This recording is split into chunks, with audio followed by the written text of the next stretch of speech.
Hello, everyone. Welcome back to the podcast. I'm your host, Joe True and Love, here with another episode, Sports Overview Topics, episode 39. A lot to go over today. Don't want to waste too much time. If you're new to the podcast, like and subscribe. Click on that bell. But a bunch of news to go over today, and on this crazy news day. Try to go over as much as I can.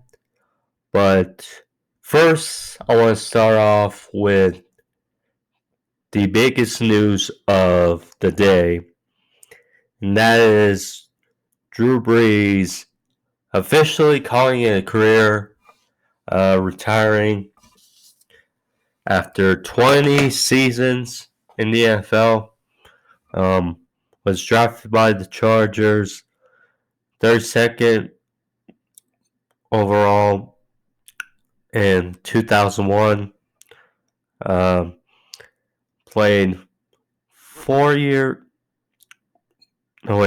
years with Chargers, 15 with the Saints. I mean, look, bottom line is Drew Brees, he'll be remembered for being a trailblazer for quarterbacks that aren't very tall, but still very accurate. I mean, he paved the way for guys because he's 6 foot tall. He paved the way for Russell Wilson, Baker Mayfield, Kyler Murray, those guys. And he set the mark, basically. His 5 years in San Diego, he did pretty good, but in 2004, when they drafted Phillip Rivers, they were at an odds, and with Drew having that shoulder injury, it was basically the step over the finish line, or the push, that gave the Chargers the opportunity to let Drew go, and he ultimately signed with the Saints over the Dolphins in 2006. Now, with the Saints, he'll also be remembered as bringing the city of New Orleans and that team back to prosperity and relevance. Because the Saints, we all know, were the Aints before Drew Brees arrived. I mean, in 2000, they did win a playoff game, an exciting one against the greatest show on turf and the Rams. But besides that, not much to go off of in the Saints franchise. And in 2006, when he arrived, they went 10-6, second seed in the NFC. They beat the Philadelphia Eagles in a stellar game, and then gave that Chicago Bears team all they could handle for a bit in the NFC title game. But that just shows you how it started, and they went a few years without making the playoffs. In 2008, was Drew's first of 5,000-yard seasons. And in 2009 was when it really came all full circle and it all worked for the Saints. When in 2009, they were the first seed in the NFC. They retired Kurt Warner. They beat Brett Favre in a stellar NFC title game in the Superdome. And they beat Peyton Manning in a solid Super Bowl 44. I mean, that playoff run probably doesn't get talked about enough, but that was when it all really worked for the Saints. Drew Brees. I mean, from that point on, there were a few years, in 2010, they still did well, but because the Falcons were really good as well, they had to go on the road in the playoffs and, of course, lost in the Beastquake game.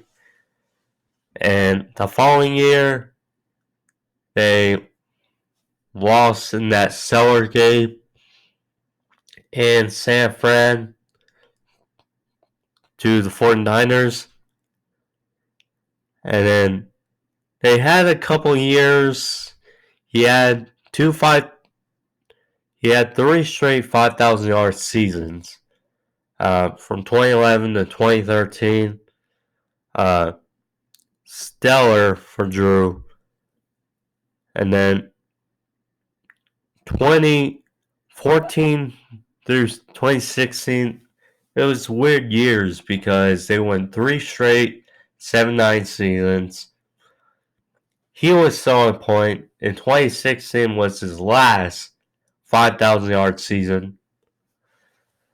And then finally in 2017 it clicked, and for the last 4 years they were on a hell of a run. But of course the last 4 years they've gone out in a heartbreaking fashion in the playoffs. In 2017 they lost Minneapolis Miracle. 2018, the non-call pass interference. 2019, that walk-off touchdown to Kyle Rudolph, which hailed the Vikings again over the Saints. And then just earlier this year, lost to the Bucs when they were up 10, and it looked like the momentum was going their way, but Jared Cook fumbles and the tie turns. And they didn't have Taysom Hill, and the Saints once again went out in a heartbreaker. But still, Drew Brees done it all. Passing yards, high on the touchdowns, all of that. The only thing, offensive player of the year, the only thing he hasn't gotten or the only thing he didn't get in the NFL was an MVP. But, I mean, I think there were 2 years where he could have perhaps won the MVP, and that was 2006, his first year in New Orleans, but because of that great season by LT, he unfortunately did not get the votes, but LT had a great season, 2006. 2011, him, Aaron Rodgers, I think because the record of how Now, Aaron Rodgers had a hell of a season, 2011. They went 15-1, obviously. But yeah, I think those are 2 years. Now, in 2018, he looked like he was battling Mahomes for the MVP, but he kind of dropped off a little bit at the end of the year. Still, nonetheless, accomplished it all. Super Bowl 44 MVP, passing yards, etc. So many wins. Of course, the heartbreakers, but thank you, Drew Brees, for a terrific career. And in 5 years, he'll definitely be getting that knock by whoever. Hopefully, it's David Baker, but yeah. And to get to the Hall of Fame, basically, he's going to be a first ballot Hall of Famer. That's agreeable. So, thank you, Drew. Now, getting into some other news. The Patriots have been making moves.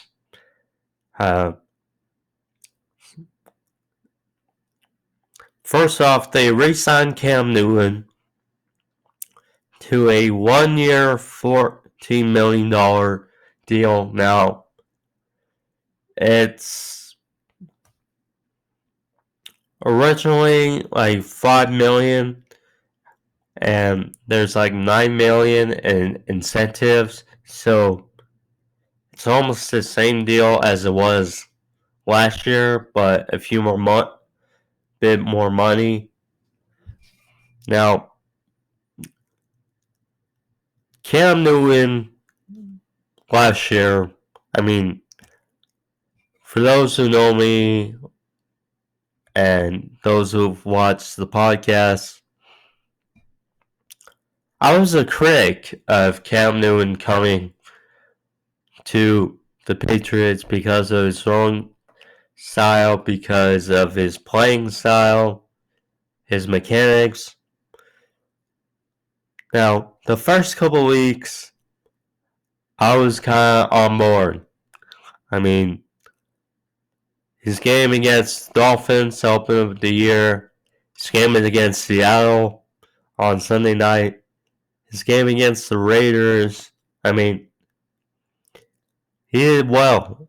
And then he got COVID, and, you know,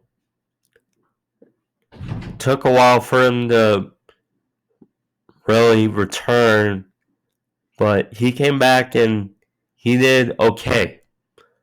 And as bad as the Patriots kind of the way it was last year, we did go 7-9. So, I mean, it's not terrible, but it's a good move. And assuming he stays healthy and assuming another year in the system, I think it can work out well.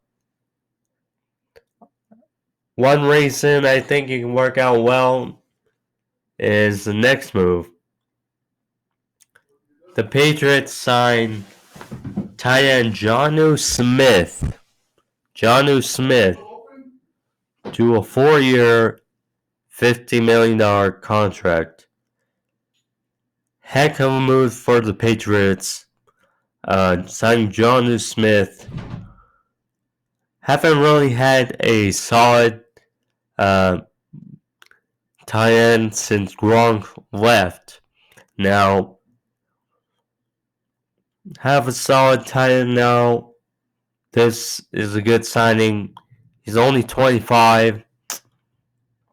I mean, he's very versatile when it came to how they use him in Tennessee. So I'm excited. And one other move for the Patriots, they signed Matthew Judon and Jalen Mills. Now, Judon has been kind of a sack leader for the Ravens the last couple of years, he kind of priced himself out of a deal in Baltimore.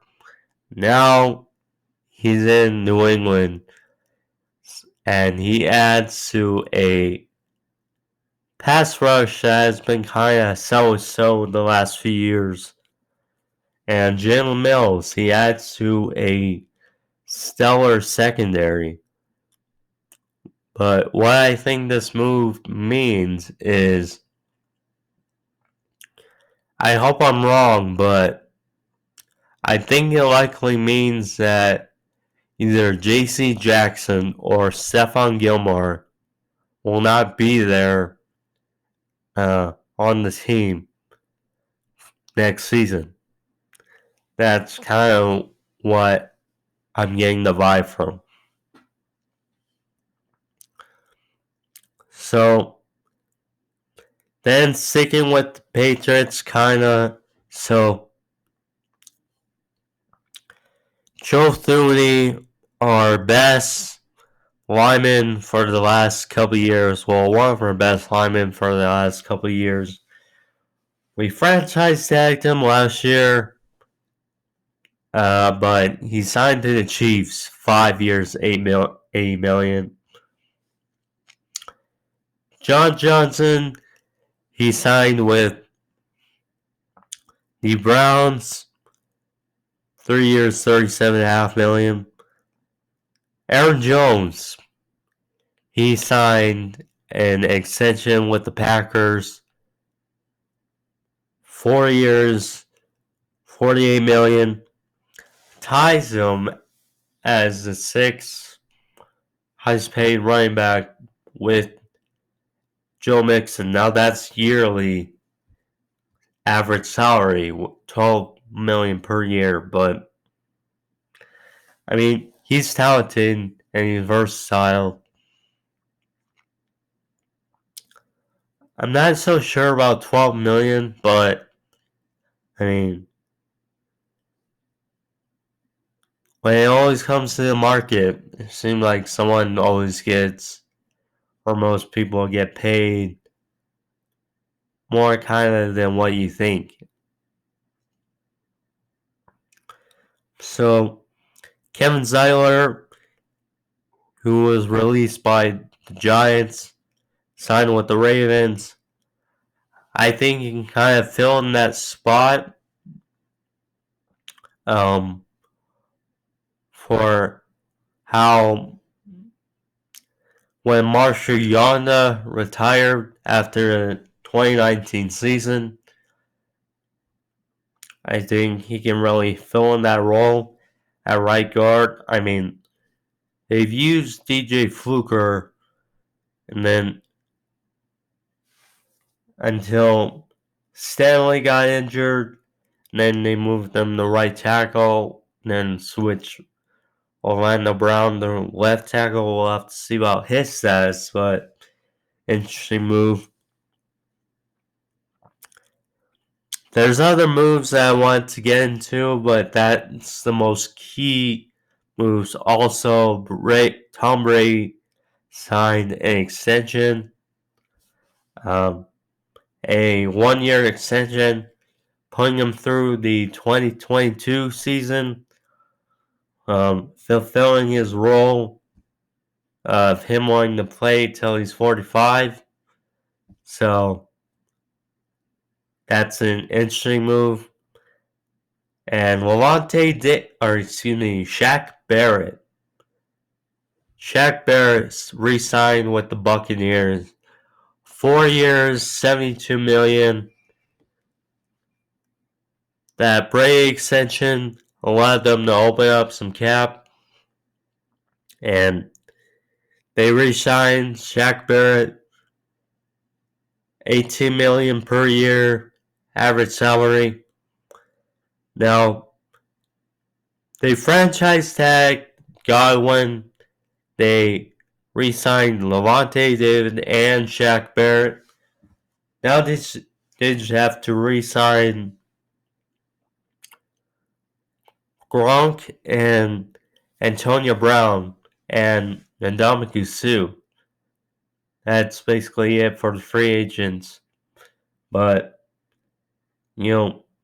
Tampa is really doing a good job at bringing the talent or bringing the band back together so far. Not talking about free agency signing here. I just want to talk about it because it's something that needs to be addressed. The Houston Texans ownership and how they've been handling this Deshaun Watson debacle has been utterly putrid. It's been deplorable. But, Cal McNair and Jack Easterby, they were practically pressured. First of all, how the process all started was they said they were going to include Deshaun Watson in personnel decisions and hiring of the new head coach and other situations. And they blatantly ignored him. He made some suggestions, Of course, people know he put in the hat Eric Bieniemy, Robert Saleh, many coaches. And they ignored him. They didn't interview Eric Bieniemy till the very end. And who did they sign? David Culley. Now, David Culley's been respected,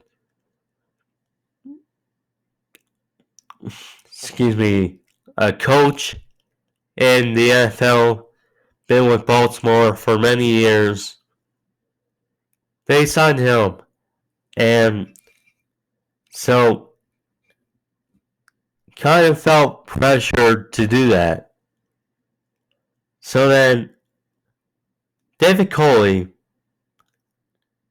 meets with Deshaun Watson.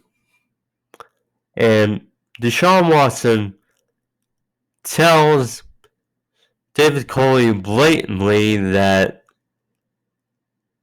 look, it's not anything to do with you, David Culley, but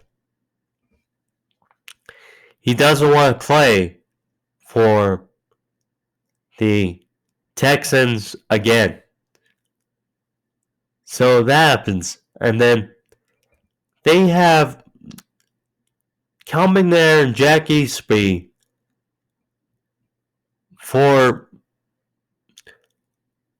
they're using David Culley as their scapegoat and to have him explain to the media and people that Deshaun Watson is their quarterback right now. And they say he says he's committed. Yes, Deshaun Watson has a contract. And yes, he signed an extension. To all the idiots that are like, oh, he signed an extension and all this stuff.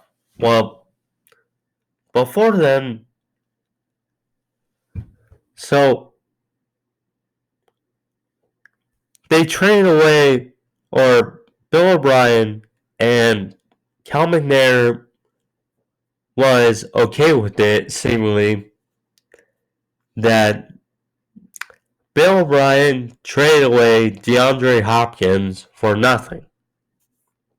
And they released J.J. Watt freely. Let him freely walk to where he wanted to go, which is the Cardinals. So they reunite.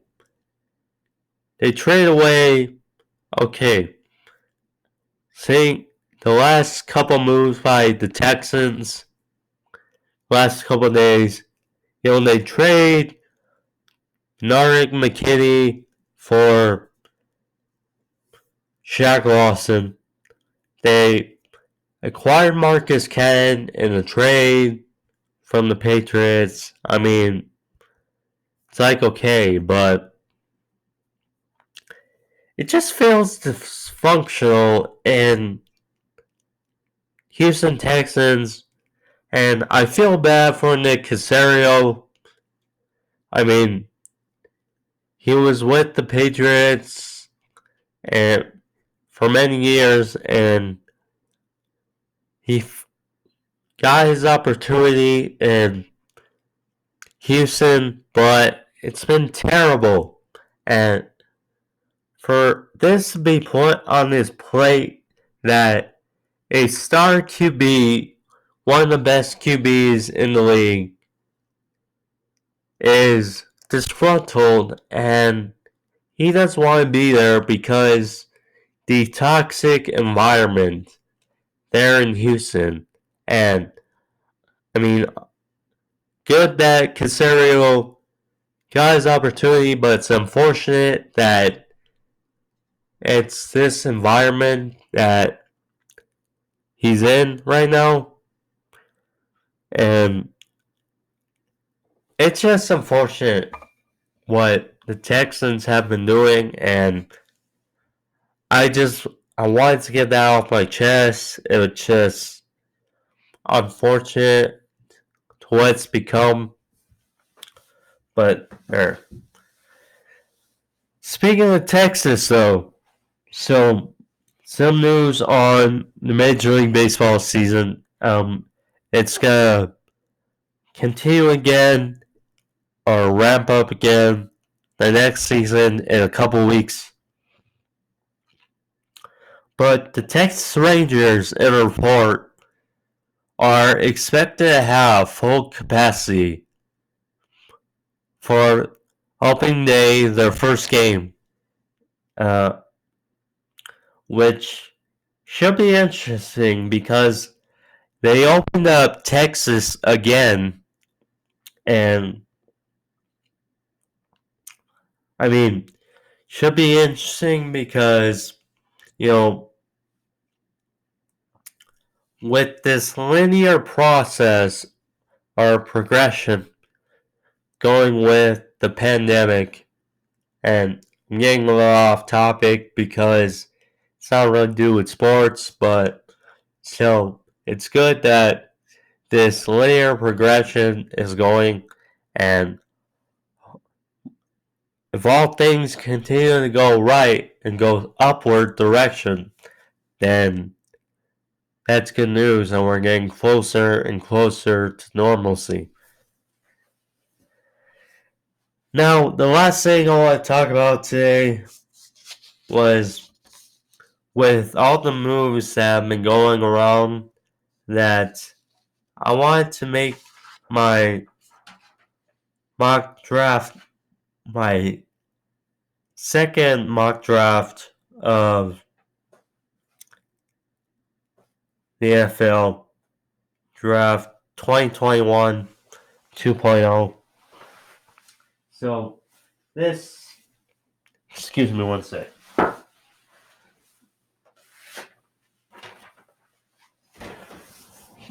Okay, so now going through this, so Thursday, so no trades. So at pick number 1, I have Trevor Lawrence, as expected. Nothing changed. Second pick of draft, after seeing the reports, and I mean, initially I went with Penei Sewell, but with the vibes I've been getting, the last couple weeks, I decided to change it to Zach Wilson, quarterback of BYU. I just feel like after consideration, it's probably best for both sides if they just trade Sam Darnold, he gets a new fresh start, and there's that. For the Dolphins at 3, I'm sticking with my pick. Wide receiver Devontae Smith out of Alabama. I changed it at 4 with the Falcons. I went with Michael Parsons, linebacker out of Penn State. I mean, the Falcons were horrible on offense, or excuse me, defense last season. Their offense was still hot, but Michael Parsons would be a hell of a piece to add a growing piece to that defense. It does have some talent, Dante Fowler, Grady Jarrett, but AJ Terrell, but we'll see. Then at 5, I have Penei Sewell out of Oregon. Protection for Joe Burrow. 6, I stick with Jamar Chase. 7, I went with Gregory Rousseau out of Miami. 8, because on my last draft I had potentially Zach Wilson coming here, but since Wilson was taking my Jets, I went with Justin Fields at 8. Then 9, I have Surtain. The Cowboys at 10. On my last draft, I had Trey Lance potentially going here, but now with the Dak extension, I went with Kyle Pitts out of Florida. Then 11, I stick with the Giants and Jalen Waddle. 12, I have Trey Lance going here. Trey Lance, North Dakota State. Chargers, I have taking Rashawn Slater. At pick number 14, I have Quincy Pay out of Michigan for the Vikings. I think, when Michael Pierce, he opted out coming back, if they compare him with Pay and Hunter also coming off the injury, that could be a real force on the defensive side for them, especially with the inexperience, because they're cutting a few at corner, so that would definitely help in the experienced secondary besides Harrison Smith.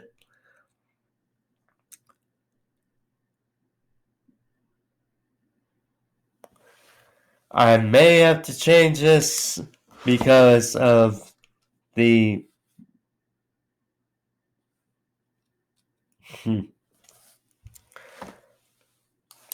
I went with Freiermuth for the Patriots at 15. Penn State, they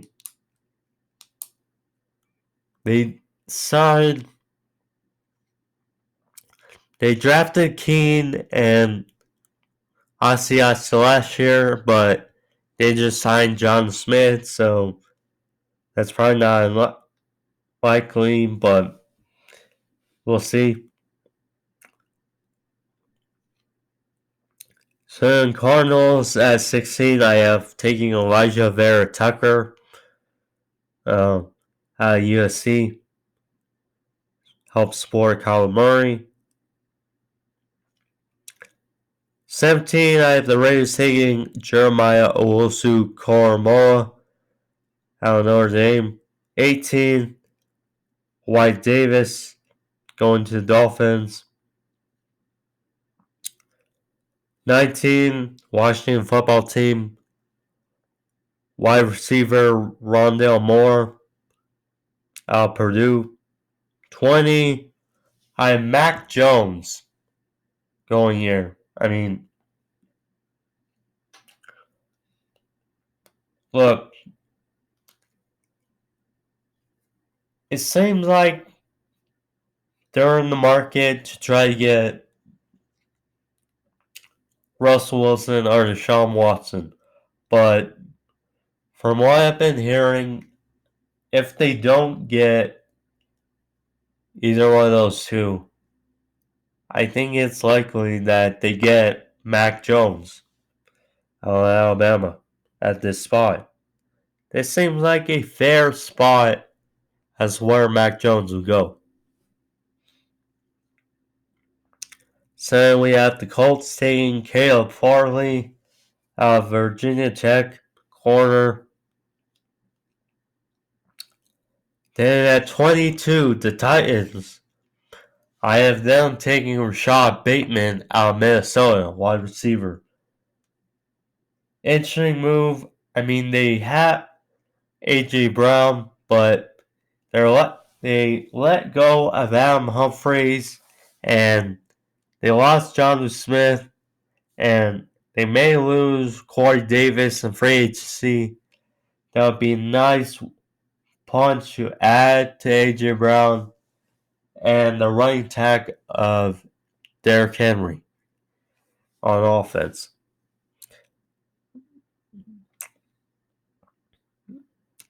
So then 23, the Jets' second pick in the first round, I have them taking Christian Darrisaw, lineman, Virginia Tech.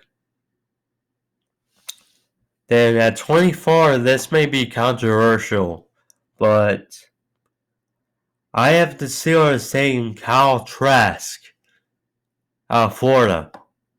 Now, quarterback. Now, in my last draft, I had them taking ETN. But think about it. This is probably Big Ben's last year with the Steelers. And, Trask, he's a big guy, similar stat or similar style to Big Ben. I mean, look, if they don't get a successor to Big Ben, or they'll at least try to, they're going to be stuck in this division against Joe Burrow, against Lamar Jackson, and against Baker Mayfield. So, yes, they re-signed Big Ben, but this is about the future of the Steelers.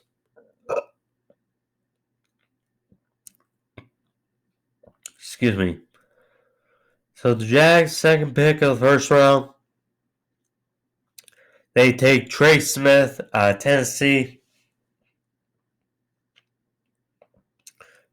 pair with Norwell, Jawan Taylor, and Cam Robinson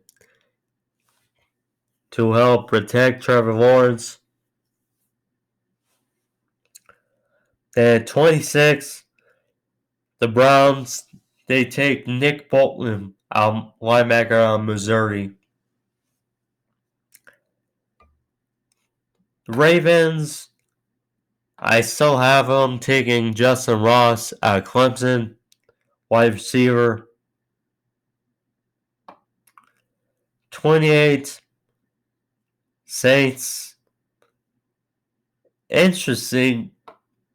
this move kind of makes more sense with the loss of both Malcolm Brown and Trey Henderson. I have them taking Christian Barmore, defensive lineman out of Alabama. Then the Packers, I have them taking Joseph Asai, linebacker out of Texas. Bills, with the loss of Darrell Williams, I have them taking Jalen Mayfield, offensive lineman out of Michigan. Chiefs, I mean, they just signed Joe Tooney, but there's so uncertainty on that line. So I have them taking Samuel Cosme out of Texas. And then to finish out the first round, I have the Bucks once again, not once again. I changed it. I have them taking edge rusher Patrick Jones, the third out of Pittsburgh. So some changes, a bunch of changes, kind of shuffling around, but I hope I got it right. I mean, we'll see. I just thought because when all changes in the NFL, that seemed like a good move to make another mock draft. I'll probably make one more next month, few weeks prior to the draft, but that's all. I'm not going to do a lot. I'll probably do my, like I said, the last one a few weeks before the draft, but we'll see. Other than that, thank you all. That's all the big news I had for today. Some more moves probably to be made later, but thank you all. If you're new, like I said, or if you enjoyed the podcast, like and subscribe, click on that bell. Thank you all, and I'll see you on Thursday for your AEW Dynamite review. Thank you. See you. Oh, and next week I'll have your UFC 260 preview on Sports OV Topics episode number 40. But thank you all. Peace.